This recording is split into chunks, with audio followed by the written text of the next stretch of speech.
देर रात घर से चुपके से निकल जाना, वो जो एक अलग ही थ्रिल होता है ना? मुझे लगता है हम में से कई लोगों ने इसके बारे में सोचा तो ज़रूर होगा। मतलब दोस्तों के साथ बस एक छोटी सी मस्ती, एक ऐसा मज़ा जिसमें कोई नुकसान ना हो। पर क्या हो अगर वही मज़ा अचानक एक ऐसे डरावने सपने में बदल जाए जो कभी ख़त्म ही ना हो? यही यही वो सवाल है जो आज हमारे सामने है, और इसका जवाब मिलेगा इन 3 सच्ची कहानियों में। ये उन रातों की दास्तां हैं जब घर से चुपके से बाहर निकलने का फैसला जिंदगी का सबसे डरावना फैसला बन गया।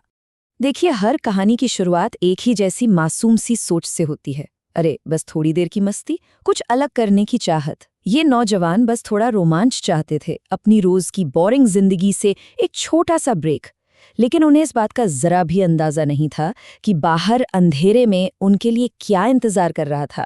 तो हमारी पहली कहानी हमें एक शांत से मोहल्ले में ले जाती है, एक ऐसी जगह जहां कभी कुछ बुरा नहीं होता, या कम से कम ऐसा ही लगता है।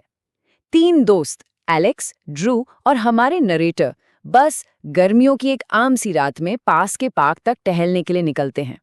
तो पहले तो उन्हें लगा कि शायद कोई बस रास्ता भटक गया है, लेकिन जैसे ही वे उस पुरानी काली सेडान के पास से गुजरे, उन्हें कुछ अजीब सा महसूस हुआ। कार बस वहीं खड़ी थी, जैसे किसी का इंतजार कर रही हो। और फिर वो उनके पीछे चलने लगी, धीरे धीरे लेकिन लगातार। दिल तेजी से धड़कने लगा और डर डर हर पल बढ़ता जा रहा था।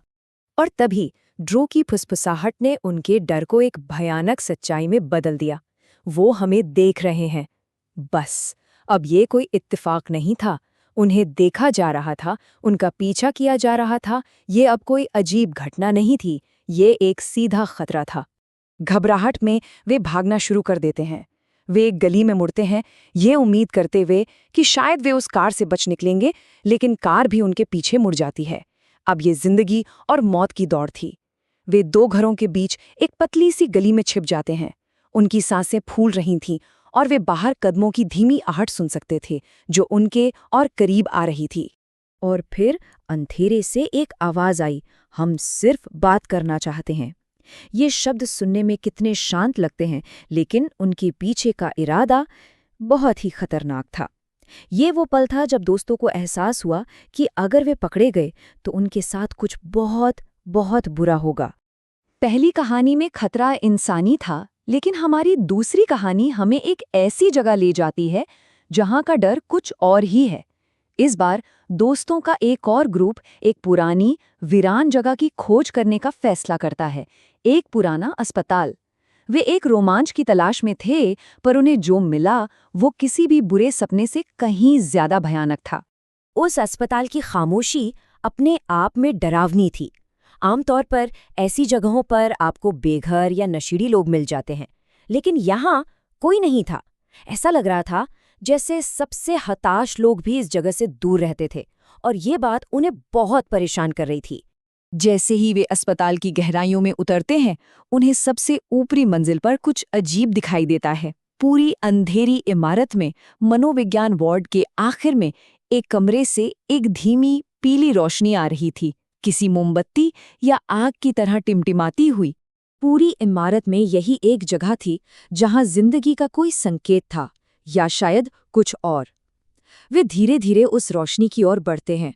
एक अजीब सी बदबू और ज्यादा तेज होती जाती है। वे दरवाजे पर पहुंचते हैं और अंदर झांकने की हिम्मत जुटाते हैं, ये जाने बिना कि वे क्या देखने वाले हैं। अंदर का नजारा उनके रोंगटे खड़े कर देता था। कमरे में हर तरफ जानवरों की हड्डियां बिखरी पड़ी थीं, और बीच में एक पुराने धातु के ड्रम में आग जल रही थी।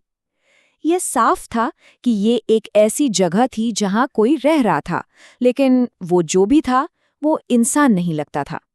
और तभी जब वे उस भयानक कमरे को देख रहे थे, उन्हें अपने पीछे किसी की मौजूदगी का एहसास हुआ। जब वे मुड़े तो उन्होंने कुछ ऐसा देखा जो इंसान जैसा नहीं लगता था। एक प्राणी जिसका शरीर पूरी तरह से शत-विक्षत था, अपनी खाली आंखों से उन्हें घूर रहा था। वे चीखते हुए वहां से भागे, और उस रात के बाद उनकी जिंदगी हमेशा के लिए बदल गई। अस्पताल का डर अलौकिक था, लेकिन हमारी आखिरी कहानी हमें याद दिलाती है कि इंसानी दुनिया में भी उतना ही डर छुपा हो सकता है।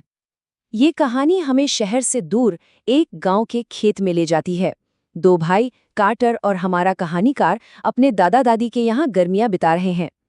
एक रात बोरियत से तंग आकर वे पास के गैस स्टेशन से कुछ स्नैक्स लेने के लिए चुपके से बाहर निकलने का फैसला करते हैं। ये दो अलग अलग दुनियाओं का टकराव था।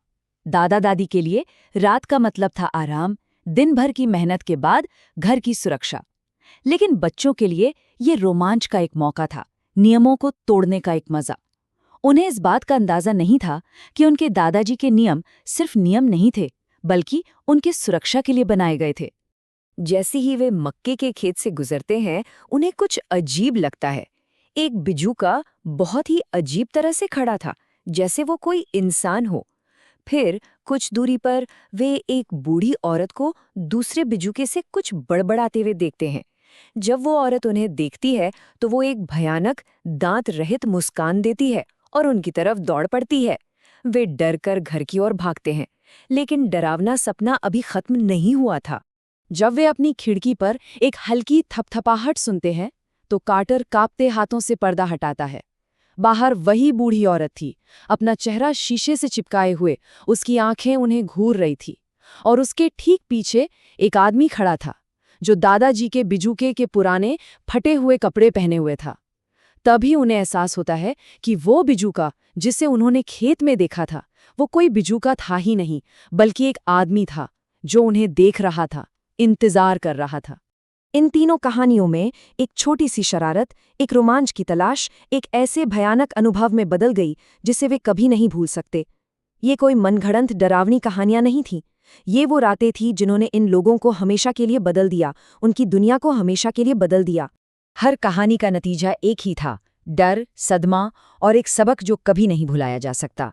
चाहे वो सड़क पर पीछा करने वाले अजनबी हों, अस्पताल में रहने वाला कोई अमानवीय प्राणी हो या खेत में छिपे रहस्यमयी लोग, हर खतरे ने उनकी मासूमियत को हमेशा के लिए छीन लिया। ये सब एक हार्मलेस फन के रूप में शुरू हुआ, लेकिन ये एक दर्दनाक याद दिलाने वाला बन गया कि कभी-कभी सबसे बुरे राक्षस हमारी कल्पना में नहीं, बल्कि असल दुनिया में मौजूद होते हैं। एक रात के रोमांच की कीमत उन्हें जिंदगी भर की डरावनी यादों से चुकानी पड़ी। तो ये हमें एक सवाल के साथ छोड़ जाता है। हम सब सोचते हैं कि हम अपने घरों में, अपने मोहल्लों में सुरक्षित हैं। हम सोचते हैं कि हम जानते हैं कि अंधेरे में क्या छिपा है। लेकिन क्या हम सच में जानते हैं? ये कहानियां हमें याद दिलाती हैं कि कभी-कभी हमारे दरवाजे के ठीक बाहर एक ऐसी दुनिया होती है जिसके लिए हम बिल्कुल भी तैयार नहीं होते। अगली बार अंधेरे में क्या इंतजार कर रहा होगा?